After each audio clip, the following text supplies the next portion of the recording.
G'day legends, and we have got some news to catch up on. Number one being Shavkat Rakhmonov and how he's absolutely refusing to fight anybody unless it's for the welterweight title only. And Dana White trying to gaslight the entire MMA community into thinking that UFC 318 is a good card, which it categorically just is not. And getting absolutely cooked in his Twitter section, which is great to see, except for the few bots that are floating around out there. That is what we're going to be talking about in today's video. Let us get right into it, shall we, as we all recover from the shell-shocking events of yesterday's MMA news cycle. Lucas Tracy cooked himself, ended his career with one tier list video. That'll happen. But let's have a look at Shavkat Rakhmonov. Let's get straight into it, right? Shavkat Rakhmonov, right? He has confirmed, yes. Now, this is from, just straight away, because it's very hard to get news out of the Caucasus region.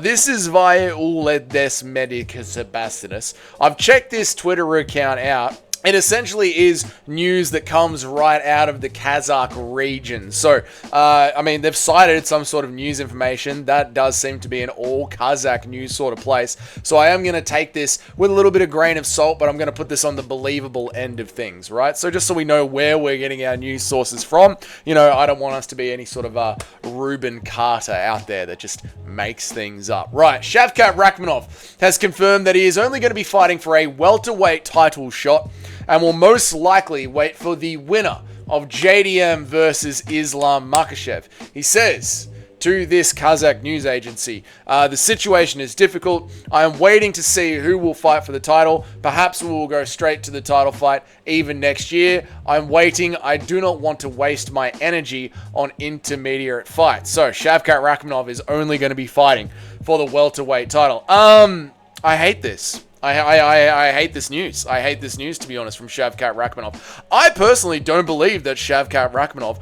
deserves to just sit around from 2024. Yes, he was injured, but he can't have been injured from December 2024 all the way to where we are now, to July of 2025. If he's ready to come back, you're ready to come back. Welterweight is held up by this Islam Makhachev having a go at absolute greatness, which he deserves to do. You cannot just sit out until, what, Miami next year?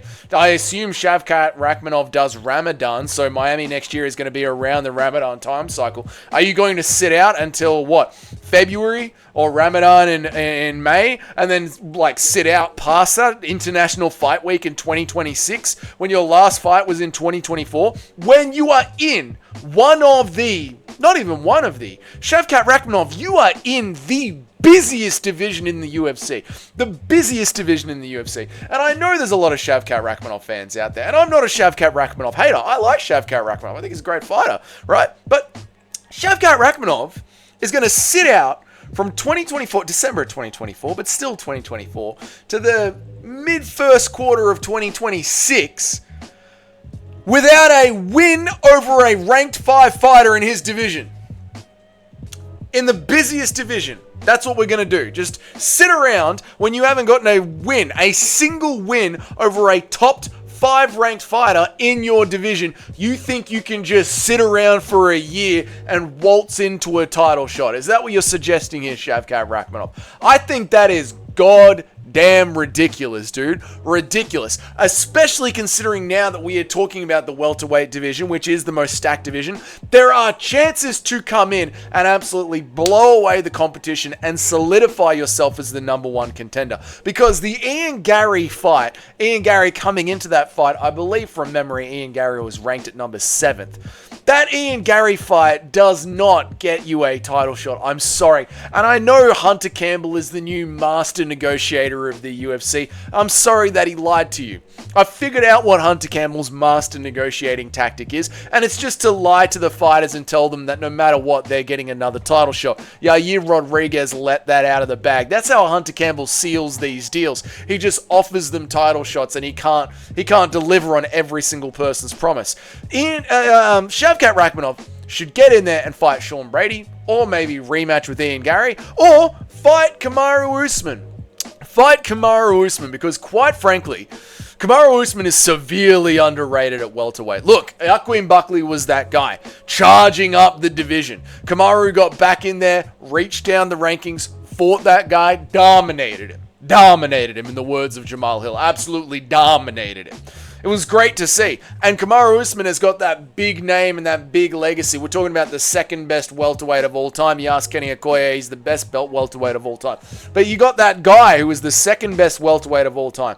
In the 2 losses that he has to Leon Edwards, he was winning every single minute of the first fight. Second fight to Leon Edwards until he got kicked in the head. And then the third fight with Leon Edwards, second fight in the most recent history of it. Very, very close. And then he moves up outside of the division. So it's hard to say it really counts at welterweight. Really? Does it really count at welterweight? He moves up out of the division to fight Khamzat Chimaev on 10 days notice and technically takes Khamzat Chimaev to a draw. Kamaru Usman is a very real contender in this conversation. If Bilal Muhammad gets back in there, the UFC aren't going to give him another title shot. But let's say Bilal Muhammad gets back in there and destroys Ian Gary. Well, that does give Bilal Muhammad, the former champion, getting another win under his belt against the next up-and-coming contender.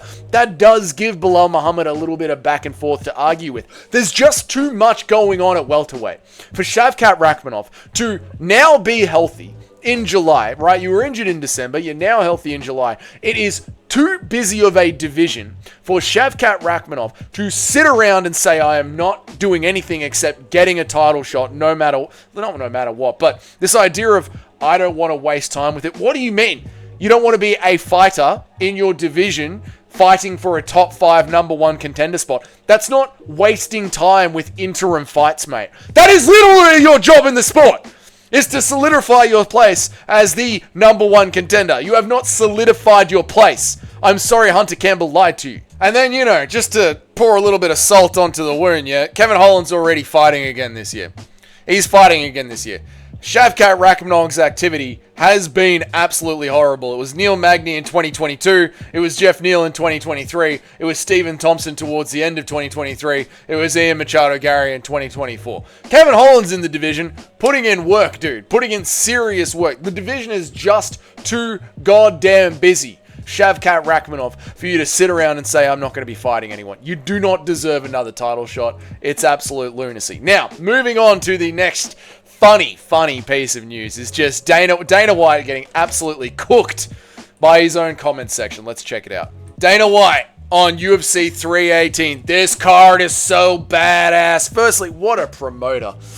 God, what a promoter. The way that he can just sell a fight to you is crazy, isn't it? I mean, the way this badass card, this little badass here, these 2 badass fighters, I mean, the way that Dana White really grinds out the word badass. So it makes me want to drop $80. Makes me want to drop $80 a month when I could get it for free using Russian Link Brother. No, the way that Dana White says it, that's what does it for me, mate. This card is absolutely dog shit.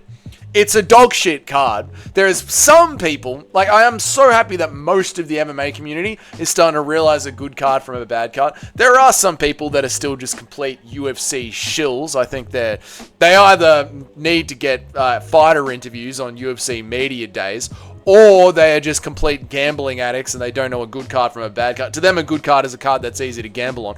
But this is horrible. UFC 318 is absolutely horrible. Yeah, Michael Johnson versus Daniel Zahuber is kicking off the pay-per-view, $80 pay-per-view. Dan Ige versus Pitbull. Pitbull's done, dude. Pitbull's done. Pitbull's at the, he's done. Pitbull's not a name anymore. Was a name, not a name anymore. Not a pay-per-view name anymore. I'm sorry. I know there's going to be some guys out there that want to talk about the Bellator glory days. Pitbull is the best Bellator fighter of all time, I believe, right? Pitbull's was amazing. But in big 2025, Pitbull versus Dan Ige, that's kind of an Apex Fight Night main event. That's a crowded Fight Night co-main event. That's an Apex Fight Night main event. That is, dude. Pitbull's an Apex Fight Night main event or a crowded Fight Night co-main event. And that's what UFC 318 feels like, man. It feels like it is just a fight night with Max Holloway and Dustin Poirier fighting for a fake WWE title on the top of it. Right, Kelvin Holland versus Daniel Rodriguez. Fun. Will be fun. Yeah, for sure. Paulo Costa versus Roman Kopylov. Let's go, Roman. But Paulo Costa, why is Paulo Costa ranked? Think about this. Please, God, think about this, chat. Chat's not here. Boys, in the comments section, please God, think about this. Paulo Costa has not gotten a ranked win in the UFC since 2019. He had a win against Luke Rockhold right at the end of it. Literally Luke Rockhold's last fight. Right? Like the moment that fight was done, Luke Rockhold had retired. There is not a single ranked human being that Paulo Costa has got a win against since 2019. How the fuck is he still ranked? He lost to Marvin Vettori when he was 15 pounds overweight. He came in at 205 and still lost to Marvin Vettori. How is he ranked? Not only is he ranked, he's the fucking co-main event on an $80 pay-per-view. What the fuck are we doing? What the fuck are we doing? Out of all the title fights during the year, this would be the one. This would be the time UFC and Dana White to have a female co-main event. This, and then a sick fight night, a feature fight, and then have Kevin Holland versus Daniel Rodriguez as the second fight of the night. And like, you needed to stack the fuck out of this to have Dustin Poirier versus Max Holloway for the BMF title as a pay-per-view main event. And Dana's absolutely copying it in the comments section, which he should be, mate. He should be. Yeah, he's trying to best to make this motherfucker look vicious. That's the energy that this is giving from the super van. He knows his shit. Excellent to see. It is bad and ass. That's right, badass. It should have been like a hyphen. Should have been a hyphen up here. This card is so hyphen bad and ass. Absolutely fucking true there. Rainey Wong is a moron. Looks action-packed, man. I'll be in Vegas for that one. Just an absolute shill. Worst pay-per-view card in UFC history. Not that, like, we've had pay-per-view cards that have been so bad the UFC have literally had to cancel the card. I believe there was one card that was actually cancelled. It was just so bad. The main event fell off. I think it was John Jones that didn't want to take the fight, and the whole card got cancelled. Was it the one where John Jones didn't want to fight Chael Sonnen, so they just ended up cancelling the card? Was that the one? One of the old heads from the chat, remind me. The main card is actually looking nice. Fights and futures. Gambling addict. Gambling addict. Only gambling addicts would be like, this is a sick card. Because they know they're going to make money on the card because they're good at gambling MMA. But an actual, like, UFC fan looking at the card as it's just a fight night card. It's not worth $80. Thank God for the Russian links, brother. Not a single top 10 fight on the current event. Hey, Andrew, let's see if these idiots will fall for this trash card once again. That's the energy that it's giving. That's exactly the energy that it's giving. And he's just getting cooked. Shit asshole card is going to fall apart once Paulo calls it. Not only has Paulo not been a ranked fighter, but Paulo just will not show up to fight. We'll be blessed to see him walk into the cage. 1 week after this is better. It's true. UFC Abu Dhabi is way better. Trash card, you've been a bad promoter for a while now. He literally just does a Instagram selfie video and says, this will be a badass fight night card. That is your main promoter of your $4 billion a year company, TKO. That's all Dana White does. It's a goddamn joke. So badass indeed without the bad, so it's just, he's getting cooked. He's getting shredded in his Twitter comments. Worst card of the year. Yeah, good. I'm happy to see it. I'm happy to see that Dana White is finally copping it and not having the bots just swarm his accounts, because I do have a very strong feeling, this is a video topic for another day, I got a very, very strong feeling that the UFC are botting their Power Slap account, and if they're botting the Power Slap account and hiding the numbers on Power Slap, because there's no way it was getting 4 million views on Rumble, and it's getting the views it's getting on YouTube, there's no way at all. If it's botting that, that means TKO, and especially the Dana White side of things on TKO, are paying for bots. So I wouldn't be surprised if they're doing it for the UFC as well. But that's it. Shavkat Rakhmonov speaking delusion into reality, or trying to at least, which I completely disagree with. Be a fighter. They're not go nowhere fights. You're fighting to become a title contender. Your job, mate. And Dana White trying to sell us dog shit. We know it's dog shit, and we're not going to pay for it. I've not paid for a UFC card in years, and somehow I've managed to watch them. Try and figure out how, mate. Your guess as to how. That's it. That's the video for today. Let me know what you think about it down there in the comments. What would you rate? Oh, this is the other annoying thing. UFC 318 is probably... I should have said this earlier. I'll say it now. UFC 318 is probably going to be a fun night because MMA is just fun. Like MMA, obviously it's MMA, it's going to be fun. That doesn't give you an excuse to say that these cards are okay because it happens all the time at the Apex. We get a dog shit card on paper, and then it ends up being really fun, and we all go, "Oh, it wasn't that bad after all. I guess Dana White was right." No, it's just MMA's fun.